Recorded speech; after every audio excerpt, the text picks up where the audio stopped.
In 2009, the Morrison family vanished during a camping trip in the Cascade Mountains of Washington state. Search teams found their abandoned car, their tent, their belongings, but not the family. 14 years later, a wildfire tore through the forest. When firefighters arrived at a remote cabin to check for survivors, they found 4 skeletons in the basement and scratched into the concrete wall, "He won't let us leave." The Morrisons hadn't gotten lost in the woods. They'd been found by someone who never wanted them to leave. August 15, 2009, Cascade Mountains, Washington. The Morrison family was on vacation, 2 weeks camping in the Pacific Northwest. Tom Morrison, 38, software engineer. His wife, Claire, 36, teacher. Their 2 children, Owen, 12, and Sophie, 8. They'd rented a campsite near Mirror Lake, beautiful area, popular with hikers. Cell service was spotty, but they'd packed a satellite phone. On August 15th, they checked in with Claire's sister, Margaret. "We're extending the trip another week," Claire said. "The kids are loving it." That was the last anyone heard from them. August 22, 2009. 1 week later. When the Morrisons didn't return home, Margaret called the park rangers.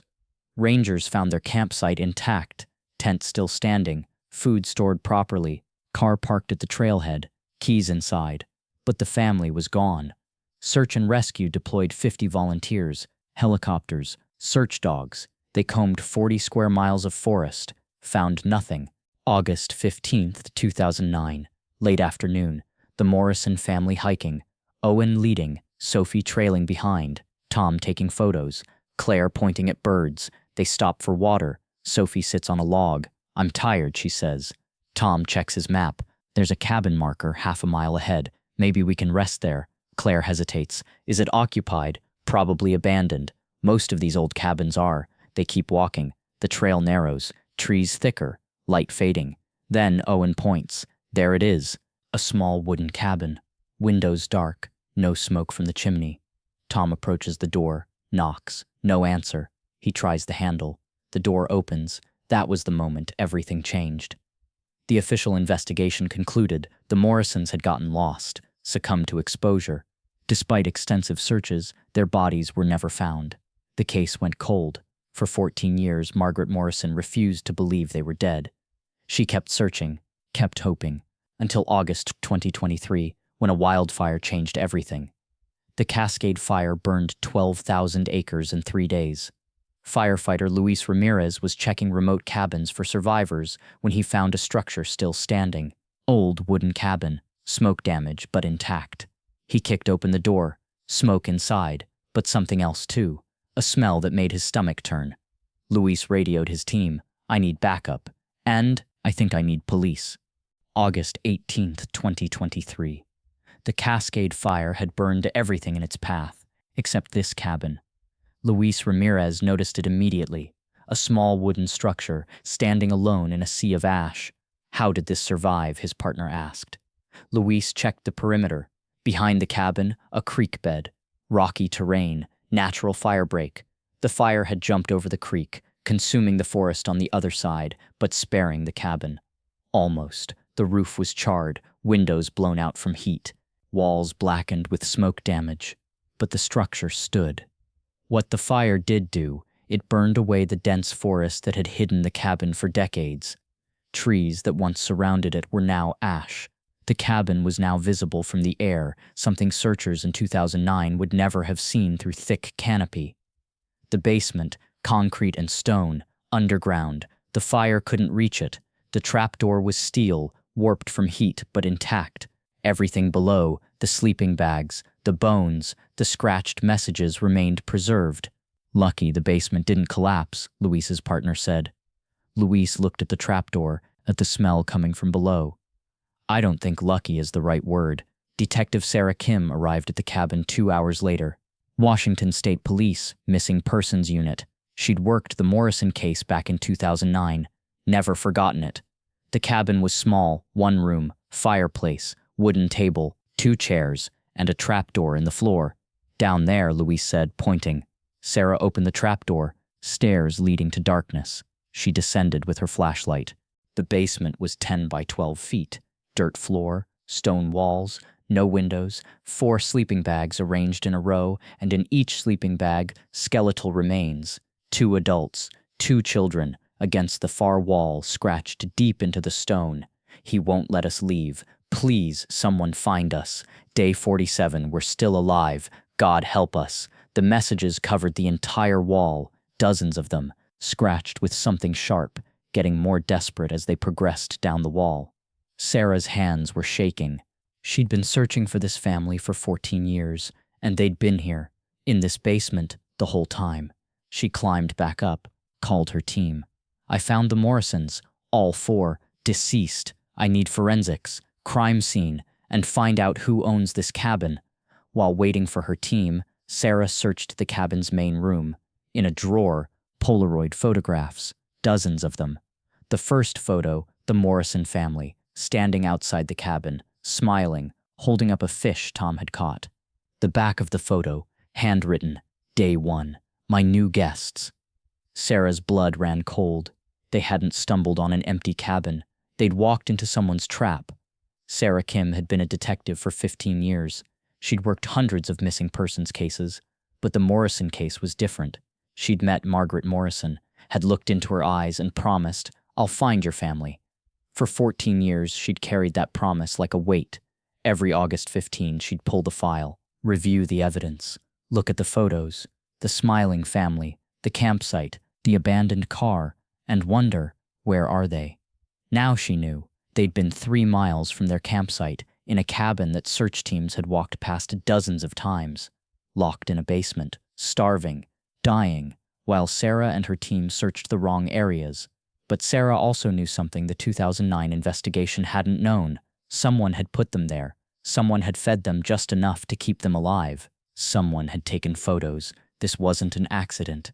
Wasn't exposure or getting lost. This was imprisonment, torture, murder, and the person who did it had been watching the search efforts, had known police were looking, had kept the Morrisons alive for 47 days before letting them die.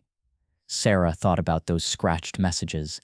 Day 47, we're still alive. That meant they'd survived for at least 7 weeks. In that basement, no sunlight, limited food and water. The kids had been 12 and 8. Sarah had a nephew who was 8, same age Sophie Morrison had been. She couldn't imagine, couldn't let herself imagine, but she had to, because understanding what happened to them was the only way to find who did it. Forensics arrived 30 minutes later. Dr. James Park, medical examiner. He descended into the basement with Sarah. 4 victims, Sarah said. Morrison family, missing since 2009. James examined the remains. Cause of death will take time, but preliminary assessment, severe malnutrition, dehydration. One of the children, he pointed to the smaller skeleton, shows signs of pneumonia, probably died first. Sarah closed her eyes. The others survived longer, James continued, maybe weeks after the child died. Based on the scratches, they didn't stop trying to escape, but they couldn't. No, the trapdoor was reinforced from above, steel plate, padlock, they couldn't break through. Sarah looked at the walls, at the desperate messages. At that moment, she made a promise, not to Margaret, not to the Morrisons, to herself. She would find who did this, and make sure they never did it again. Back at the Washington State Police headquarters, Sarah's team began processing evidence. 67 Polaroid photographs total, dated over 7 weeks. Week 1. The Morrisons looked healthy, confused but unharmed, sitting in the basement, eating from paper plates. Week 2. Thinner, eyes hollow, Sophie crying in one photo. Week 3. Tom Morrison had a black eye. Claire looked terrified. Week 4. Owen was lying down, sick, too weak to sit up. Week 5. Only 3 people in the photo. Owen wasn't visible. Week 6. Sophie was missing from the photos. Week 7. Only Tom and Claire, both barely conscious. Final photo. Empty basement. The 4 sleeping bags. Caption on the back, they're at peace now. Hidden under the cabin's floorboards, a leather journal, 200 pages, handwritten entries. August 15th, 2009, found a family today, camping near my land, 4 of them, nice people. They asked if they could use my cabin to rest. I said yes, but when they saw the basement, they got scared, tried to leave. I couldn't let them. Not yet. They don't understand how dangerous the woods are. Bears, cougars, cliffs. I'm keeping them safe, just for a few days, until the danger passes. August 20, 2009. The family is upset. They want to leave, but I explained. Outside isn't safe. Inside, with me, they're protected. I bring them food twice a day, water, blankets, everything they need. The boy Owen is sick, coughing. I gave him medicine. He'll be fine. The boy died today. I didn't mean for that to happen. I was protecting him. The mother, Claire, screamed. The father, Tom, tried to break down the door, but he's too weak now. I can't let them out. If they leave, they'll tell people. I'll get in trouble. But I'm not a bad person. I was helping them. September 15th, 2009. The little girl, Sophie, stopped breathing this morning. 2 left now. The parents. They don't talk anymore. Just stare at the walls. I think they understand now. I was trying to protect them. They're all gone now. I didn't want this. I wanted to save them. But the woods are dangerous. I was right about that. I'll leave them in the basement. It's peaceful there, safe. No one will find them. Sarah read the journal twice, then handed it to her partner, Detective Marcus Reeves. He thought he was protecting them, Marcus said, voice flat. He was insane. Who is he? Sarah checked property records. Cabin is owned by Gerald Finch, age 67, lived alone, no criminal record. Where is he now? Good question. Sarah dug deeper into Gerald Finch's history.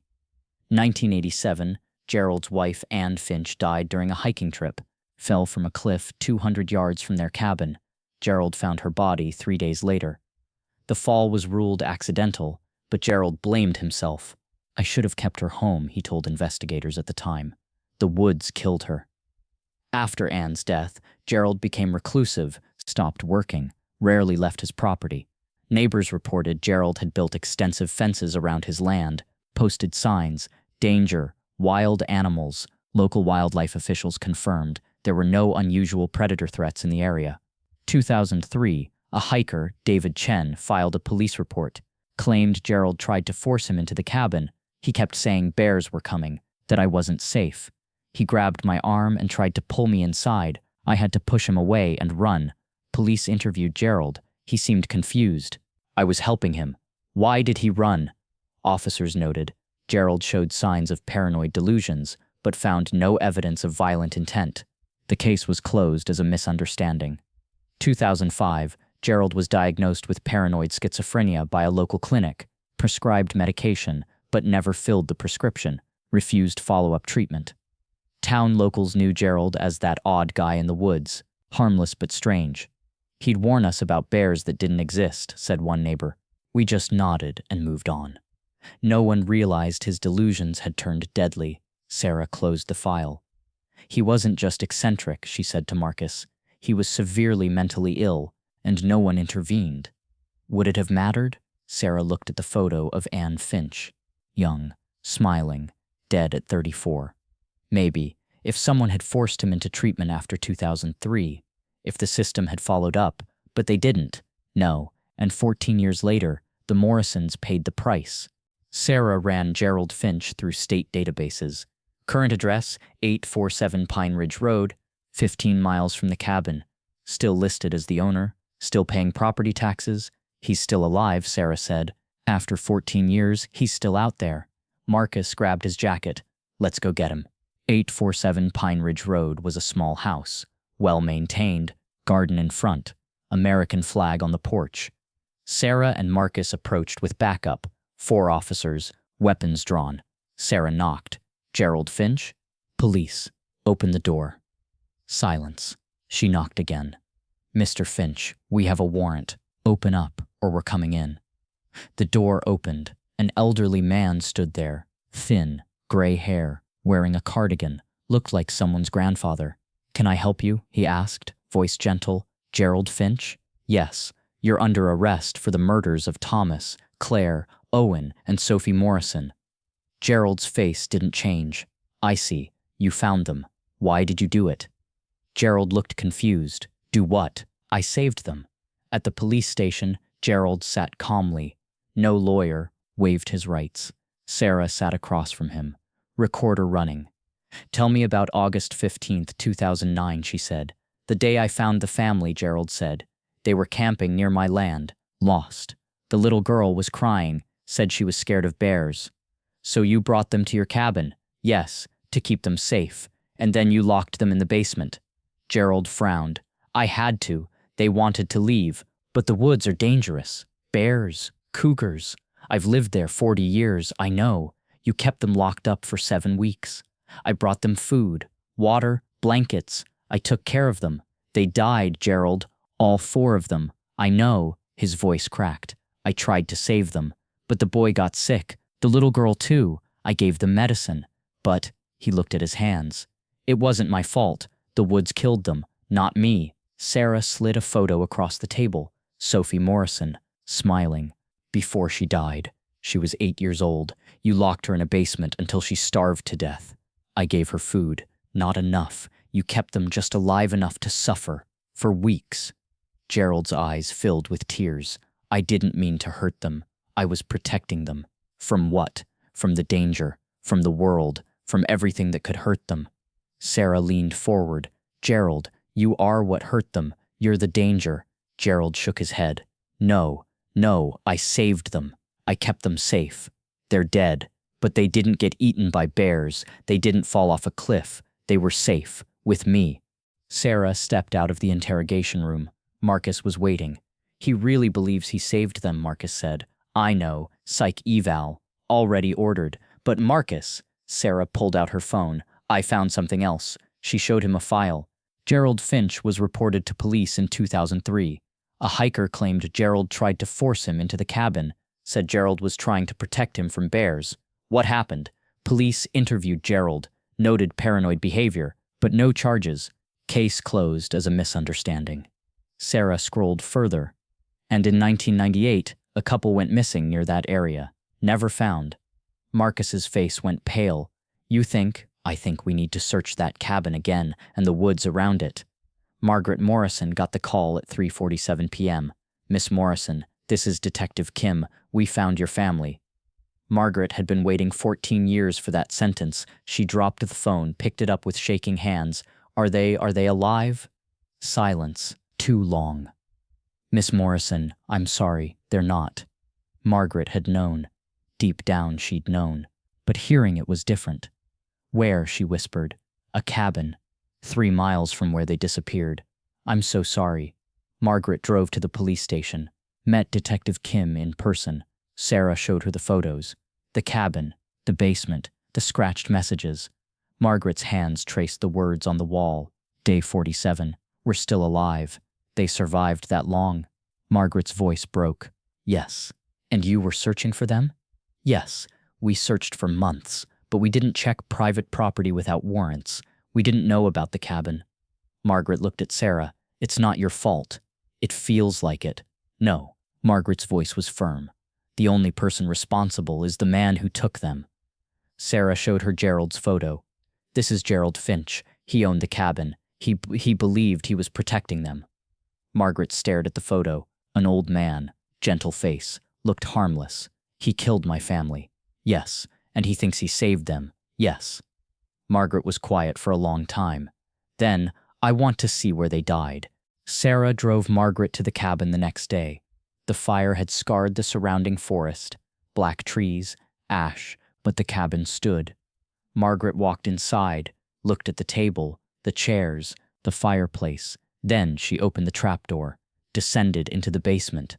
The sleeping bags had been removed, the bodies taken, but the messages remained. Margaret knelt, put her hand on the stone wall, felt the grooves where her sister had scratched. "Please, someone find us." She stayed there for an hour, reading every message, every desperate plea. Sarah waited upstairs, gave her space. When Margaret finally emerged, her eyes were dry, face set. "Promise me something," she said. "Anything. Make sure he never gets out. Make sure no one else ever gets—" She couldn't finish. Sarah gripped her hand. "I promise he'll never hurt anyone again." March 2024, 7 months after the discovery. Gerald Finch stood trial for 4 counts of first-degree murder. The prosecution presented overwhelming evidence. The Polaroids, the journal, The forensics report showing the Morrisons died of starvation and dehydration while locked in Gerald's basement. Gerald's defense attorney argued insanity. Mr. Finch genuinely believed he was protecting the Morrison family. He has a delusional disorder. He cannot be held fully responsible. Psychiatric evaluations confirmed Gerald had severe paranoid delusions, believed the outside world was lethally dangerous, had been living in isolation for decades, reinforcing his distorted worldview. But the prosecution countered. Delusion doesn't erase intent. Gerald Finch knew the Morrisons wanted to leave. He chose to keep them locked up. He watched them die, and he did nothing to save them. On the witness stand, Gerald spoke calmly, almost kindly. "I understand people are upset," he said, "but I want everyone to know I never wanted to hurt them. I was trying to help." The prosecutor asked, "Mr. Finch, when Owen Morrison got sick, why didn't you take him to a hospital?" "Because hospitals are in the city. Cities are dangerous. More dangerous than dying of pneumonia in a basement?" Gerald looked confused. "I gave him medicine, over-the-counter cough syrup. A child with pneumonia needs antibiotics, hospital care. But then he'd be outside, where the bears are. Mr. Finch, there were no bears near your cabin. Park rangers confirmed that. There could have been. I was keeping him safe from the possibility." The jury deliberated for 6 hours. Verdict: guilty on all 4 counts. The judge sentenced Gerald Finch to life in prison without possibility of parole. As he was led away, Gerald looked at Margaret Morrison in the gallery. "I'm sorry they died," he said. "I really did try to save them." Margaret said nothing. After the trial, Detective Kim returned to the cabin with a cadaver dog team. They searched the surrounding woods, looking for the 1998 missing couple. The dogs alerted near a ravine, half a mile from the cabin. Forensics dug, found skeletal remains, 2 bodies, dental records confirmed, James and Linda Patterson, missing since October 1998. Sarah stood at the edge of the ravine. 25 years, another family destroyed. "How many more?" Marcus asked. "I don't know, but we're going to find out." The Morrison family was laid to rest in April 2024, together, in a cemetery in their hometown of Seattle. Hundreds attended. Friends, co-workers, strangers who'd followed the case. Margaret Morrison gave a eulogy. "For 14 years, I wondered where they were," she said, voice steady. "I imagined every scenario. Got lost, fell, were taken, but I never imagined this." She paused, that they were so close, that they fought so hard, that they scratched messages into stone, hoping someone would find them. Someone did find them. Detective Kim, the firefighters, all the people who never stopped looking.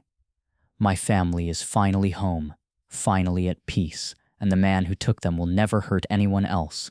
She looked at the 4 graves. "Tom, Claire, Owen, Sophie, you're free now. No more basements, no more locked doors. You're free." Gerald Finch died in prison in November 2024, heart attack, age 68. He was found in his cell, clutching a photo of the Morrison family, the first Polaroid he'd ever taken. Day 1. In his final journal entry, written the night before he died, "I still don't understand why everyone is so angry. I was trying to help. I was keeping them safe. Why can't anyone see that? Maybe in death, they'll finally understand. I wasn't the danger. The world was. I saved them from the world." Sarah read the entry, felt nothing. "And he died still believing he was the hero," she said. Marcus shook his head. "Some people can't be saved from themselves." The cabin was demolished in 2024. The land was donated to Washington State Parks. In its place, a memorial. 4 trees planted in a circle. A bronze plaque in memory of Thomas, Claire, Owen, and Sophie Morrison, taken August 15, 2009, found August 18, 2023. They fought to come home. Below that, engraved in stone, the final message scratched on the basement wall: "Please someone find us." Sarah visits the memorial every August 15. This year, she brought her nephew, age 8, same age Sophie had been. "Who were they?" he asked. "A family," Sarah said, "who went camping and never came home." Why? Because someone thought locking them away was the same as keeping them safe. Her nephew frowned. "That doesn't make sense." "No, it doesn't, but some people believe things that don't make sense, and those people are dangerous." "Are there more people like that?" Sarah knelt down, looked him in the eye. Yes, but there are also people like me who spend their whole lives making sure families don't disappear, making sure kids like you stay safe. Like a superhero. Sarah smiled, like a detective. Somewhere in America, there's another cabin, another basement, another person who thinks protection means imprisonment, and another family walking the wrong trail at the wrong time. The question isn't if it will happen again. The question is, will someone find them in time? If you got lost hiking and stumbled on a remote cabin, would you go inside? Some doors lead to safety, some doors lead to shelter, and some doors lock behind you and never open again. How do you know which is which until it's too late?